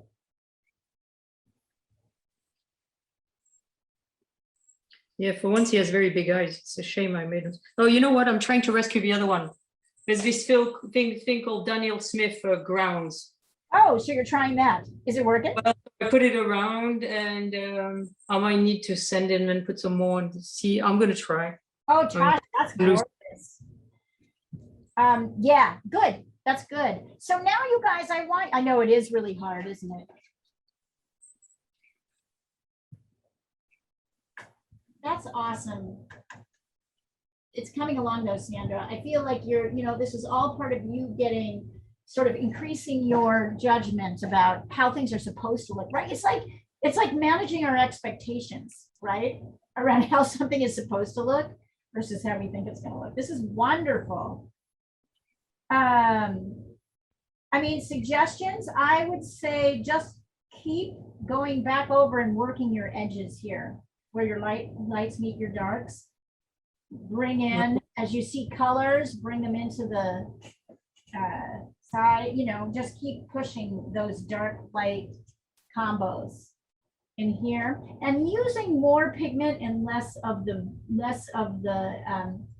value, less of the grayed down version on the later, because now you have grays, you can kind of build on top of your grays. So I'm going back in here. What I'm trying to figure out right now before we end is how to make that sort of pretty light peachy color.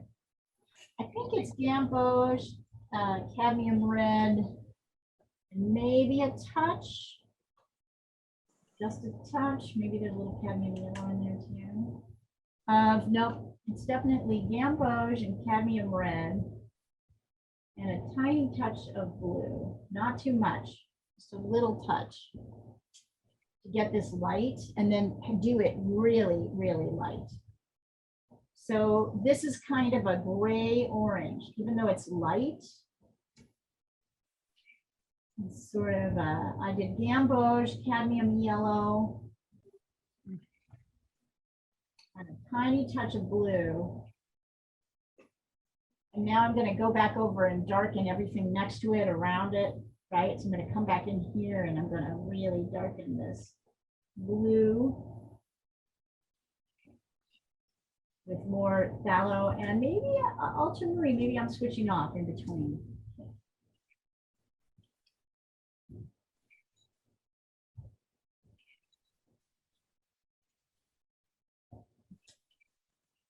Every time I put a color in a sail,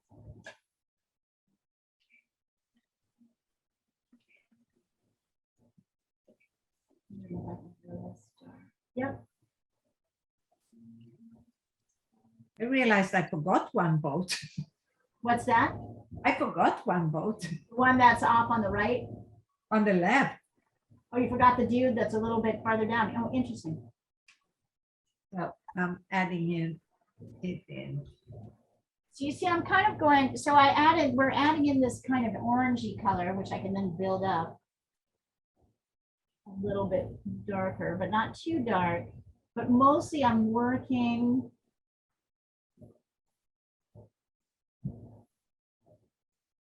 the areas around.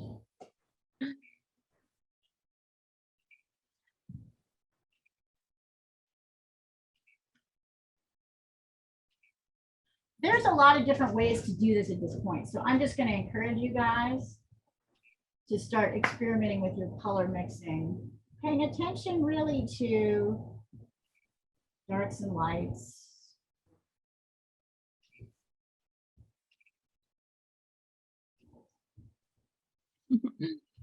I'm realizing the wet on wet thing is fun. It looks more. It does a lot of work. Like water. Yeah, it absolutely, one stroke. So watch that. You absolutely great observation, Christina. So watch this. One stroke, right, of your watercolor brush has so much texture. See that? One stroke. I've got so much texture there. There's all this wonderful natural variation, which makes it go fast, but also makes it hard to control. By the way, I'm going to go on top of my lights with maybe some straight gamboge or yellow ochre. So you see how I'm going over my lights also to kind of push the variation within. I mean, there's just a ton of variation here. That's just the truth. I can mix a kind of orangey red, my gamboge and my red. I don't want to go too dark because I don't want, so I'm still watering down this color, but as I'm going through, this can get darker. You just start kind of trying to layer to get more of the richness.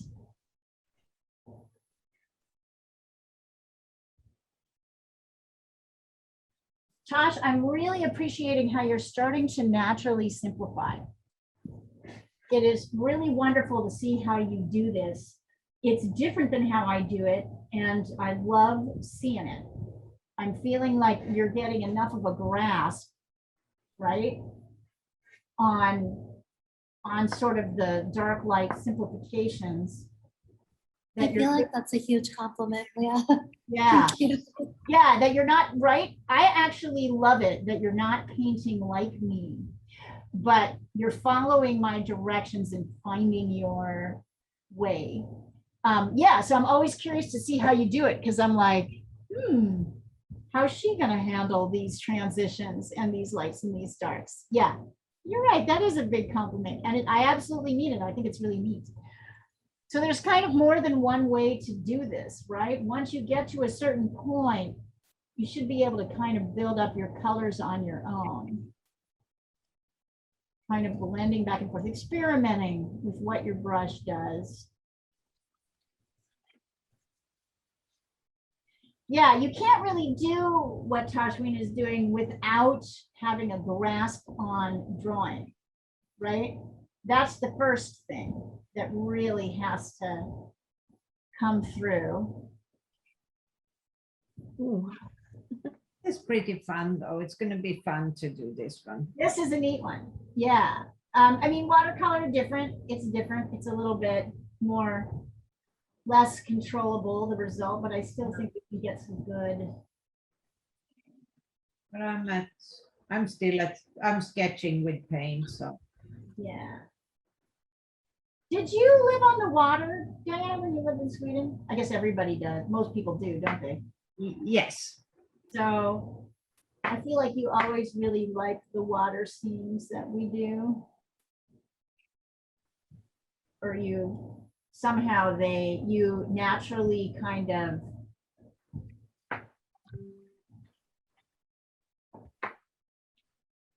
I don't know. I just feel like this feels like I feel like when I see your water scenes, I see a part of you. Yeah, there is a lot of water in Sweden. I mean, it's kind of, regardless of whether you live in Sweden or don't live in Sweden or, right, like what you're, I mean, obviously now you're an LA girl, but I think what's nice is to see what our roots are, right? Our roots influence how we view the world, what we appreciate. Yep. I'm gonna leave you guys. All right, have a great. I sent you my last sketch. Awesome. Where I am. Ah, wonderful. Oh, Diana's so fun. Ani, that's wonderful. See you later. See ya. Bye, Diana. Bye. Oh my God, we've gone another 15. Okay, so let's go another 5 minutes and then we'll stop wherever we are.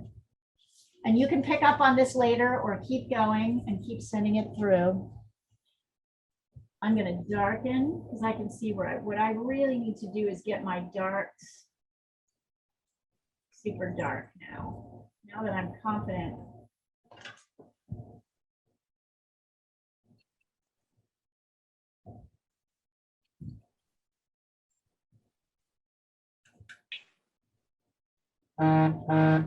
Let's see.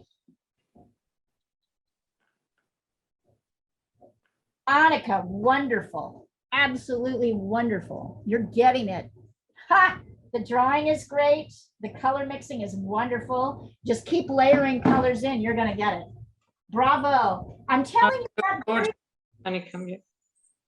I'm telling you that very specifically because I really want to credit you for owning your fear and going right for it. Fear of boats. Yes, fear of I know boats. what the Latin name for that is. Fear of boats. But this but also your painting, your instincts on your painting, how you layer, how you're doing this. Do you notice people aren't painting like me? I'm not seeing your paintings looking like mine. I see them, I see the drawings, right? But I see you all laying paint down differently. And that's what I want for you. I don't want you to paint like me. I want you to paint like you. But to be able to paint like you need to boost up your skill level so that you're able to, skill is what brings out how you paint, right? As opposed to how other people paint. So that's my real goal for you, is that I give you the skills so you can paint like you.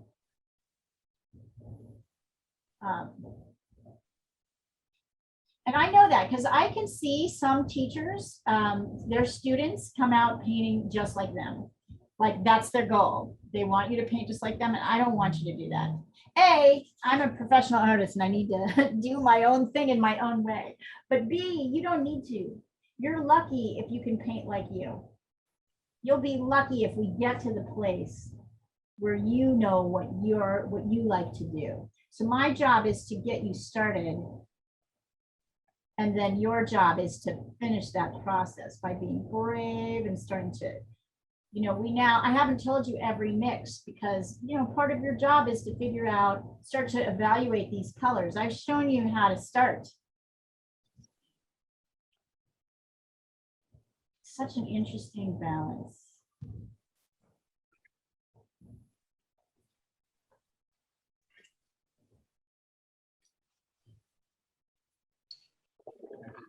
And of course, my job is also, if you get stuck, to kind of help you get unstuck. So if you're like, I just don't know what to do. But a lot of what you need to do is kind of focus on your fundamentals, your drawing and your color mixing.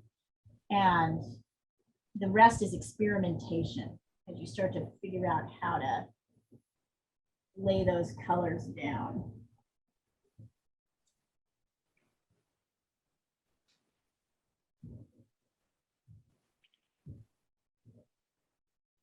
You might find you get a little darker in what's happening.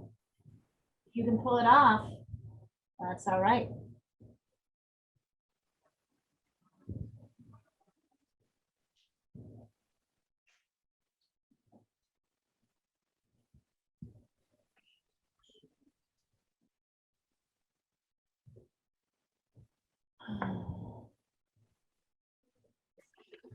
Yeah, at some point you can let go and just do it.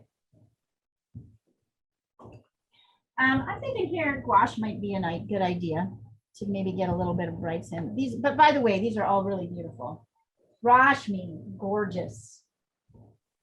Anik, gorgeous. I love these. Gorgeous, absolutely gorgeous. Feel proud of your choices. Keep going. All right, so everybody go ahead and send where you're at in this process. I'm gonna pull this down. And I'm gonna put you all in gallery view so I can see you. It's a good job. So wherever you are in this process, that's okay. And remember, we have people who have been doing this for varying lengths of time. Actually, this is a blue-orange, like values mix. Oh yeah. There we go. And go ahead and when you're ready, take a picture and then hold it up so we can see. And if you want to pull the color, if you feel ready to do that, you can pull your tape off. Oh, Annika, nice. If you're not ready, don't do that yet. I feel ready. I feel like anything else I need to do to this painting, I can do within the confines of not having tape. So we're showing you, Leah. What's that?